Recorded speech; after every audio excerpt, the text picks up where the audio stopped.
Vamos para a quarta verdade, então? Vamos.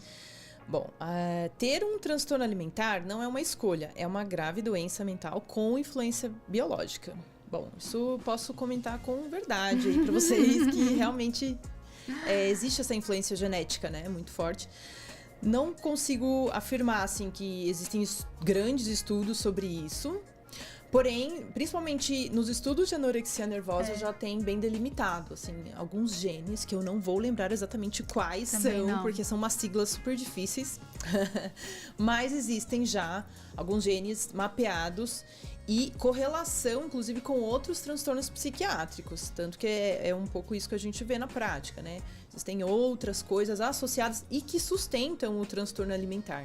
Né? Então, existe sim essa influência biológica e que eu acredito que está muito correlacionada também com a perpetuação da cultura, sabe? Porque se você tem um comportamento, de certa forma, influenciado pela biologia, você vai perpetuando cultura, crenças, valores para as pessoas que estão vivenciando com você, ainda mais crianças, adolescentes, né? Eu percebo que tem bastante essa influência biológica que vai impactando como se fosse uma cadeia de dominó, assim, né?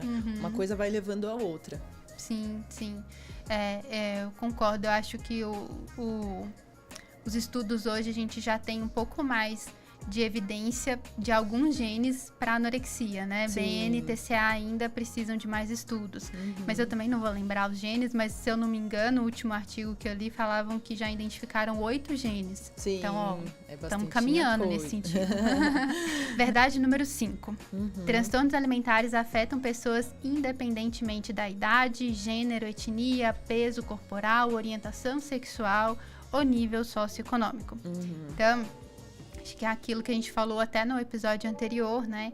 Que qualquer pessoa pode ter um transtorno alimentar se tiver essa predisposição genética, tiver essa biologia.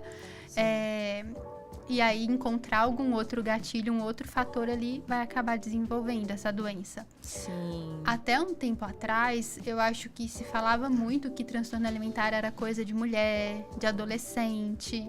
Mas é importante a gente lembrar que, assim, qualquer pessoa pode ter. E talvez a gente tem vários motivos do porquê a gente encontra até mais estudos ou mais diagnósticos hoje em mulheres, né? A gente tem isso na saúde como um todo. Sim, pensando que a mulher procura mais o serviço médico. Cada vez mais, gente, a gente percebe que a gente está ampliando também as preocupações com o corpo e com o peso, não somente para perda de peso, como a anorexia, bulimia, né? Mas para uma obsessão com formas, tipo uma vigorexia, que muitas vezes acomete muitos homens. Aquela necessidade de entrar no shape, de ficar forte. A população LGBT também sofre bastante com transtorno alimentar, mas ainda não é muito falado, não é muito estudado. Talvez a gente não tenha isso em números, né? Não tenha tanto em números, mas já eu acho que vai aparecer mais estudos. A gente percebe que tá rolando, né? Já. A verdade número 6, né? Bom, ter um transtorno alimentar aumenta as chances de suicídio e de complicações médicas. Nossa senhora, isso daqui é muito verdade, né? A própria anorexia, principal transtorno mental mais grave, com maior mortalidade na psiquiatria toda, retrata muito isso e carrega junto o comportamento suicida e que não necessariamente é uma tentativa, né?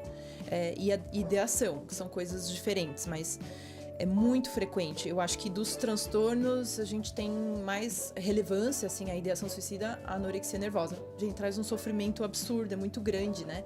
A própria desnutrição, que afeta muito a neurotransmissão, afeta muito as funções fisiológicas, e eu acho que isso é um grande fator mantenedor, inclusive, mas é uma vida desinteressante.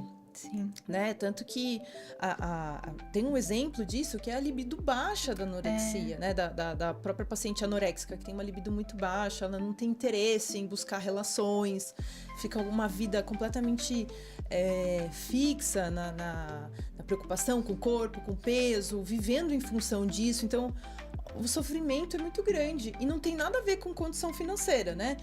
Eu tenho condição financeira, eu tenho estudo, eu tenho carro, eu tenho casa, mas a vida é muito vazia, ela é muito desinteressante. E aí, a verdade 7 e 8, eu vou ler elas juntas porque elas estão relacionadas, tá? A verdade número 7 genes e o ambiente influenciam o desenvolvimento dos transtornos alimentares. E a verdade número 8, a genética por si só não determina quem vai desenvolver o transtorno. Que transtorno alimentar tem uma etiologia multifatorial. Então, a gente precisa entender que não tem uma causa única, né? E sim essa combinação de fatores, considerando ali desde a genética. E ter a genética não determina, né? Então, para nada na medicina.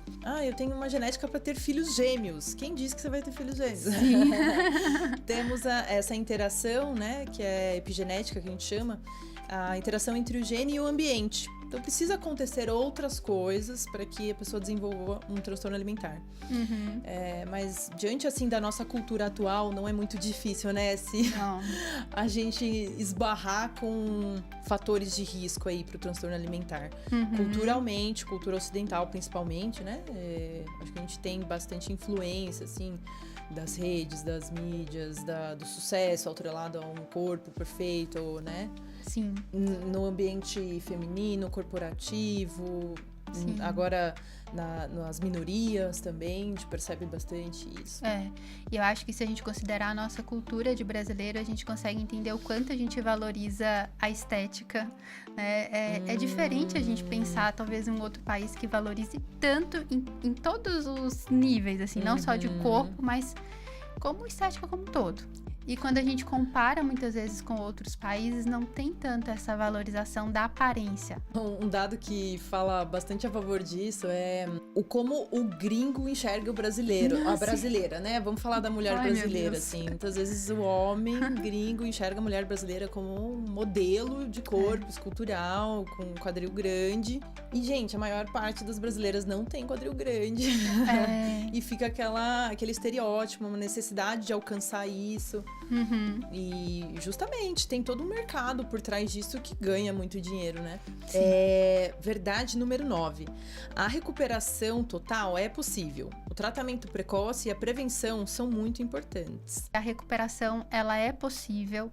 Então, a gente consegue pensar, assim, em remissão dos sintomas. E o que eu acho que é importante da gente lembrar é que quanto antes tiver o diagnóstico, quanto antes iniciar o tratamento, melhor o prognóstico.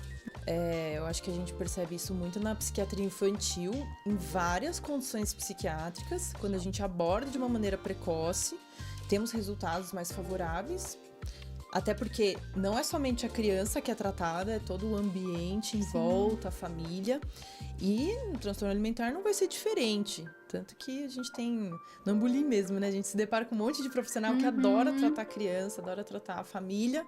Porque é aí que a gente vê, né, os maiores resultados. Quanto antes a gente começar, melhor.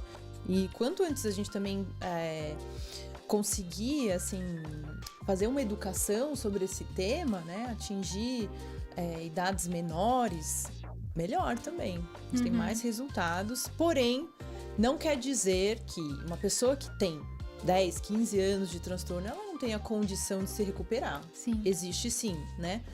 É um caminho que é possível, pode ser um pouco mais difícil, mais desafiador, mas muitas vezes a gente sendo um pouco mais velho, a gente também muitas vezes tem condição de olhar para algo difícil com mais maturidade. Exatamente. Então eu sempre vou incentivar, eu gosto muito de tratar adultos também.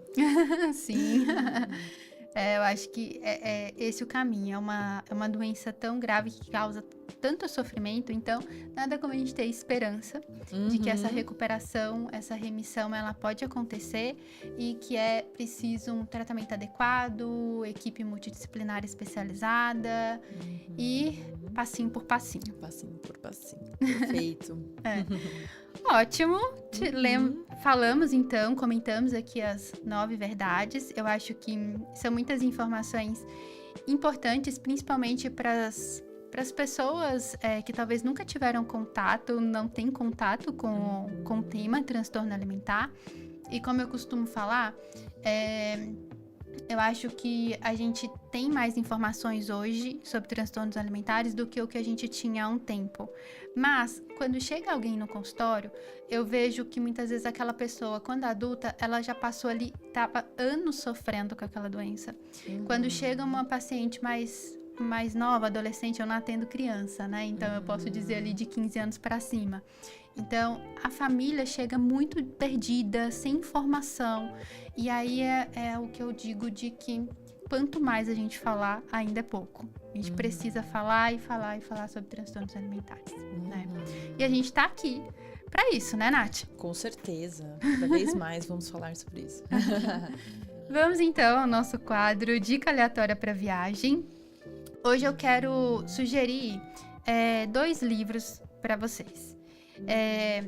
Um livro que eu entendo assim que é para a população, vou dizer que é para a população no geral, com ou sem TA, para poder entender um pouquinho mais da vivência de uma pessoa com transtorno alimentar, que é o livro Fazendo as Pazes com o Corpo, da Diana Garbin.